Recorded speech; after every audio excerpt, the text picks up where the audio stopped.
All right. Let's just get right into it. I got a little bit more to say about these mirrors, and I know you guys are getting tired of it. To be honest with you, this is taking longer than I expected to really get my point across, but the paper had four different aspects. I'm talking about that mirror paper. It had four different aspects. But today we're going to talk about the final portion in that paper, which is about the spiritual world mirrors. Okay, and that's why I have this picture up. I've read from chapter 102 just the basic instructions from Nagoa Hashikaina on how the Nasareans use mirrors and what they use them for. And you got to keep that in mind.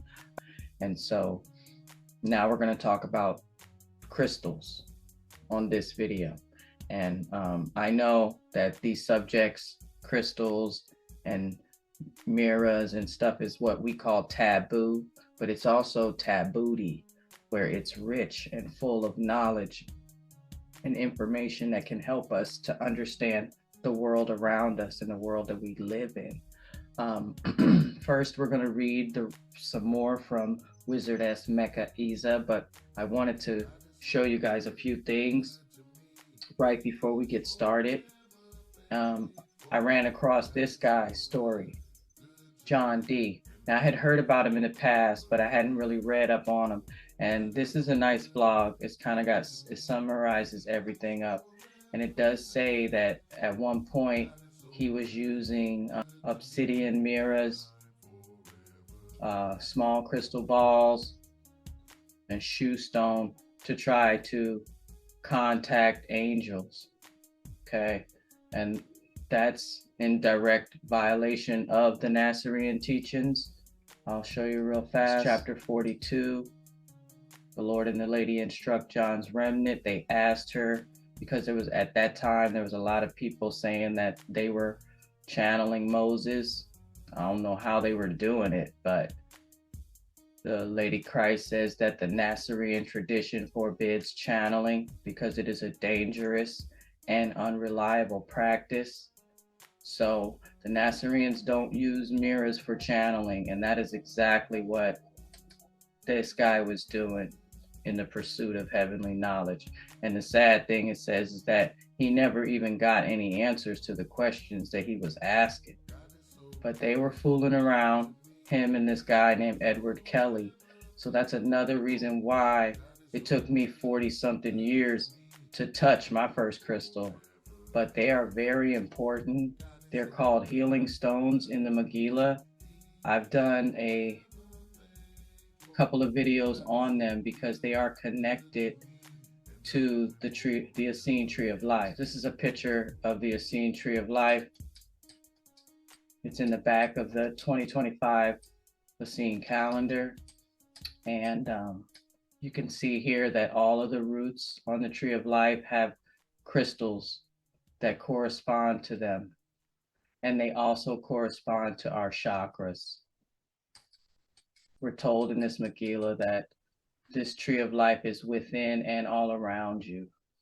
And so we'll talk a little bit more about this at the end. Right now, I do want to go over and read from chapter 87 now. Now, before we get started, this story is about a wizardess in heaven looking through her crystal ball and praying for the souls on earth that would appear in her crystal ball. But we have imagery here in our time of evil preying on souls through these crystal balls. And so I guess what I'm saying is that these devices or these tools like mirrors and crystals can be used in either way. But woe to the ones who use it in the wrong way. Let's get going now. We're reading from chapter 87, Holy Megillah, Nasarean Bible of the Essene Way. We're going to start on page 945. Wizardess Mecheza says, in El Kush, my house, according to my own choice, was located near where the Rainbow Bridge River of Light spirals up from Earth to El Kush and then beyond. I had discovered that this was a great location for performing my chosen ministry.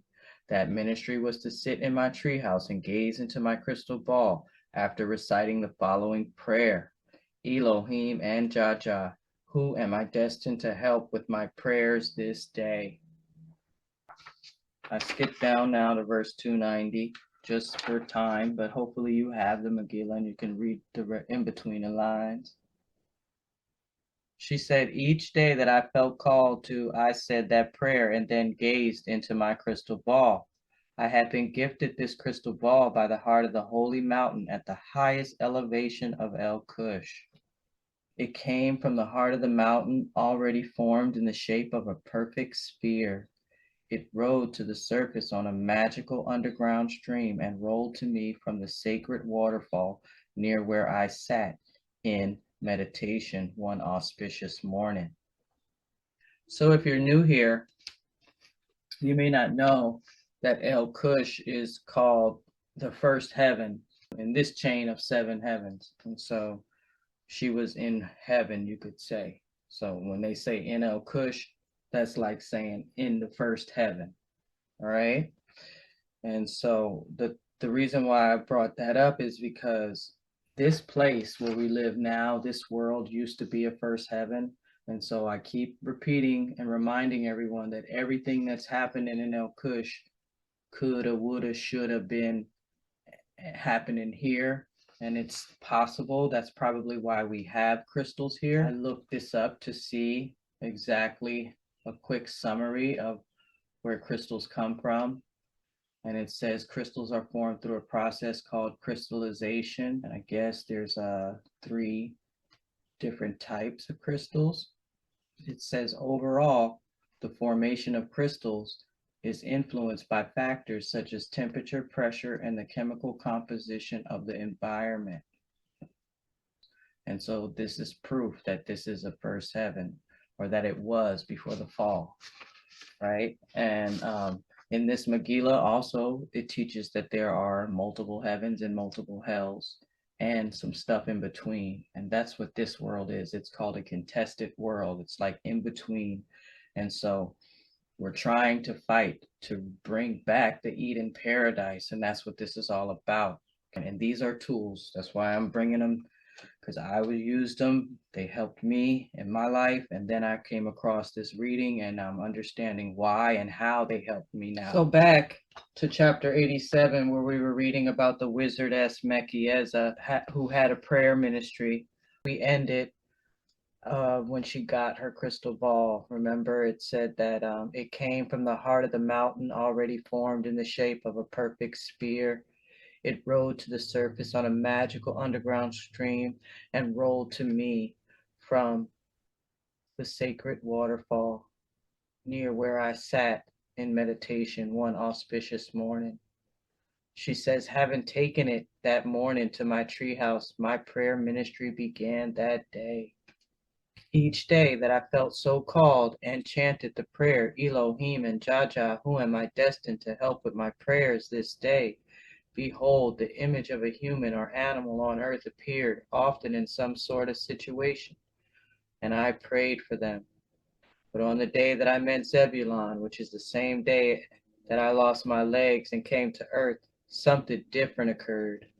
Behold, I said the prayer and gazed into my crystal ball, and I saw a human being, the Nasarean wizard Zebulon, about to be killed by a red dragon.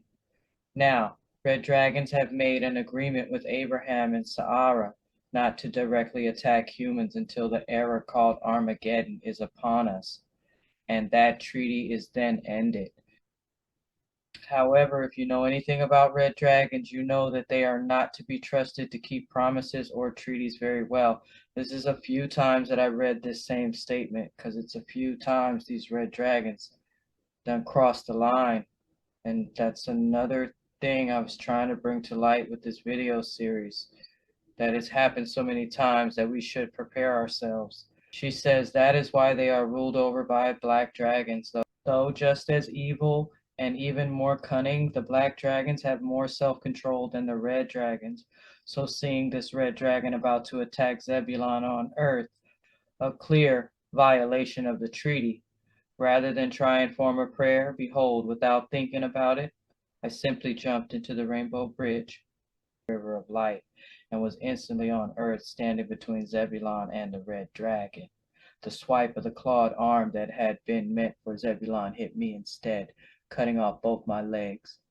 Evidently, even though my transition from El Kush to Earth had happened in a flash, my body had been converted to a human physical body so as to be appropriate for this atmosphere. And this time, because the red dragon was shocked to see me suddenly appear and received a blow that had been meant for Zebulon, it paused a moment to consider the situation before it struck again. And then that's when Abraham and Sarah, they appeared as dragons. Abraham's the golden dragon, and Saara is the silver dragon, and they appeared and drove off the red dragon. So this is an amazing story because there was a crystal ball and a red dragon in here, like I promised. She didn't really use the crystal ball to defeat the red dragon, but without the crystal ball, she wouldn't have been able to save the Nasarean wizard Zebulon's life.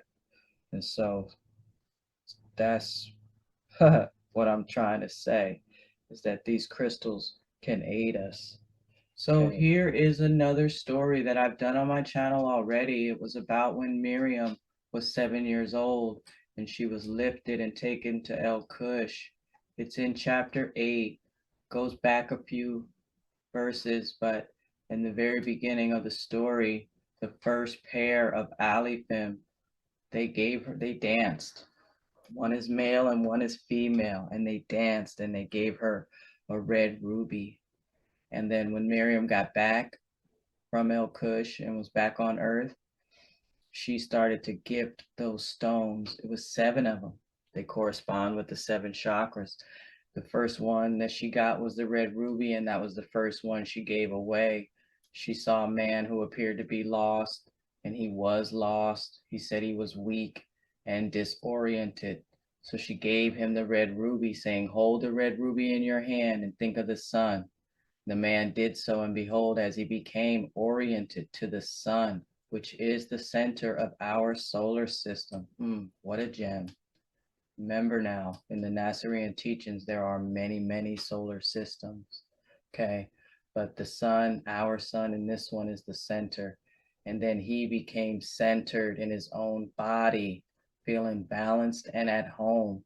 Isn't that what the entire root chakra is all about? The system is very intricate. It's beautiful. It's called Yehud Etz Chaim. I'm working on that because it's got to do with Yeshua's Hatha Yoga routine as well. And I've been promising to bring that. I'm going to bring it. But this is really interesting. Each one of these branches mate with one of these roots, and there's a gemstone that corresponds to that. So healing stones for real. I wanted to jump over real quick and show you that it's also in the Nasarean book of Enoch. It talks about these stones. The first prayer stone, the stone with the red ruby, and there's a sound of ecstasy that goes along with that for the mating of power with sun. And this is important here. It says lo, because there's an angel that serves these forces as well. But it tells us here that lo, this is not the mating of the cherubim or angel. It's not the mating of the cherubim of the power and sun, but the mating of the actual forces of power and sun. It says, for the cherubim of the tree of life are not the forces they serve, but are the guardians of those forces. So that's an interesting thing to note, because we do, along with the branches and the roots, there are angels. So the angel that serves as guardian for the force of this branch of power is Michael, right? And that's the one you say the communion with on the evening of the 4th day after Sabbat. Commune with that angel. He's the guardian of that force. You want to get more in touch with your power, with the force of power that runs through the seat, the center of your being. Well, commune on the 4th day after Sabbat with this angel. Ask him to help you to bring you into greater union with this force, right? That's how it goes. And so one more place that I'm going to read to you out of this Holy God spell about the mirror is in chapter 3. And so that's like the New Testament of the Holy Megillah, Nasarean Bible of the Essene way. We're going to start at verse 170. If you have the hard copy, it's on page 347. And I just want to make a note here that this page 347 is missing from the PDF. So if you try to look for it on the PDF, it's not there, but it's in the hard copy. And it says at verse 170, now this is the angel Gabriel talking to the Yair about each millennium when the Megillah goes forth. And he says, for behold, every time that the Holy Megillah goes forth is wartime, and the Yair will be crucified in countless ways, seen and unseen. Wherefore he wears armor earned in previous wars on this and other worlds. For nobody becomes Yair without serving the Lord and the Lady in many worlds. Even so, the negative powers will unleash such attacks against the Yair that he would not survive if left solely to his own armor. Wherefore the Lord and the Lady give him special armor. Yea, the archangel Michael, who was called Judah, as a man, will overshadow the Yair as a blanket of light.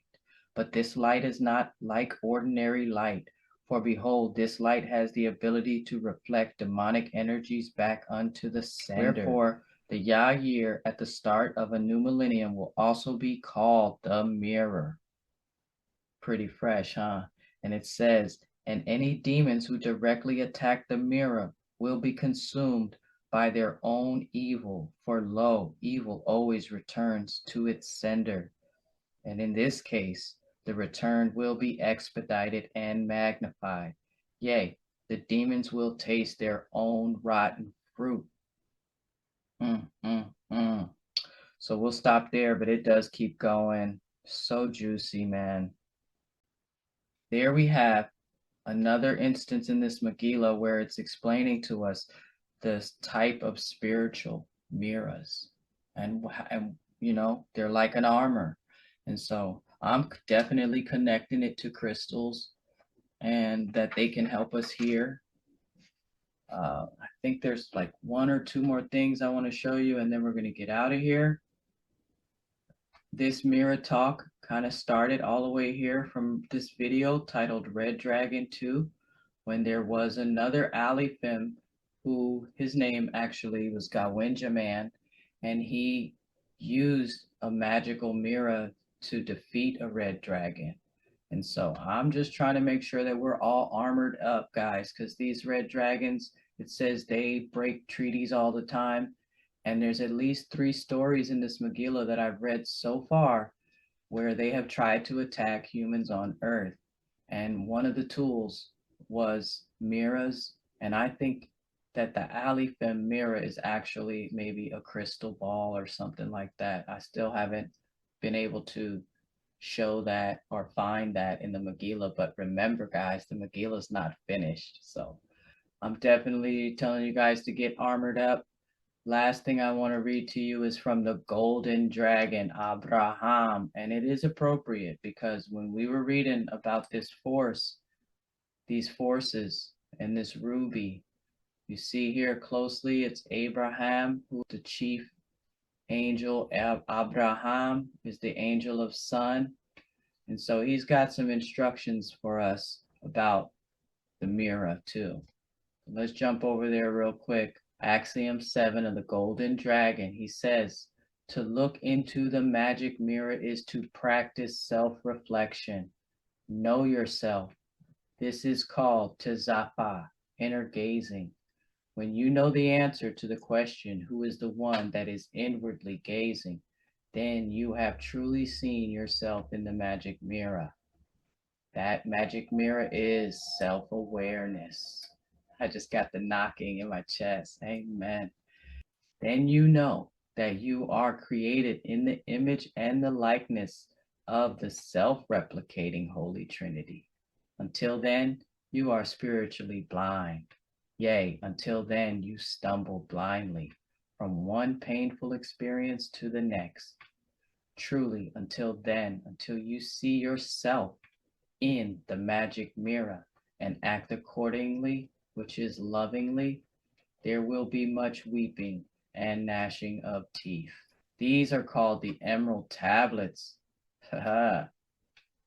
In the Holy Megillah. Yeah, if you're new here, they got their own version of the emerald tablets. Pretty tough, right? And I'm gonna just read one more from the Golden Dragon because it's so juicy. Same chapter, 63. He says in Axiom 22 of the Golden Dragon, willpower turns out to be so important that the white wizard pays it great attention. Pay attention to your intentions and refine them. That is spiritual alchemy and turns raw materials into spiritual gold. Be thou an alchemist. So we're even being taught in this Megillah what the real philosopher's stone is, how to turn raw materials into spiritual gold. You do that by refining your intentions. So amen to that. No looking outside. We're all looking in, right? And like I said, even thinking about what Percival was saying in that paper, he was saying that the physical world is a reflection of a reflection. And until we understand that what is happening to us in our daily lives is something that has manifested from our inside thoughts, we're going to keep losing the battle because we're the creators of our tomorrow and of our thinking and destiny. And so it's tough because they got pre-programming us and everything. But guys, this was so juicy. I think I'm done. I may mention it some more, but definitely get crystalled up. I stayed crystalled up, and it helped me to raise my vibration. So that's what I based. That's the that was the message that I was trying to bring. We'll end with some words from the wise wizardess Mecheza back in chapter 87. We skipped over this part. She said in verse 288, you know from reading the Nasarean book of Enoch in the Megillah that it is at the fourth heaven that we specialize in being prayer angels. But that does not mean that one who feels called to do that ministry cannot do so while in El Cush. Lo, even a human being on earth can choose to participate in a prayer ministry. Amen. So hearing the wise words of Mecheza, let's do that. Let's participate in our own prayer ministry and pray for our loved ones and not on them. And these are some tools that we can use. Yes, crystals.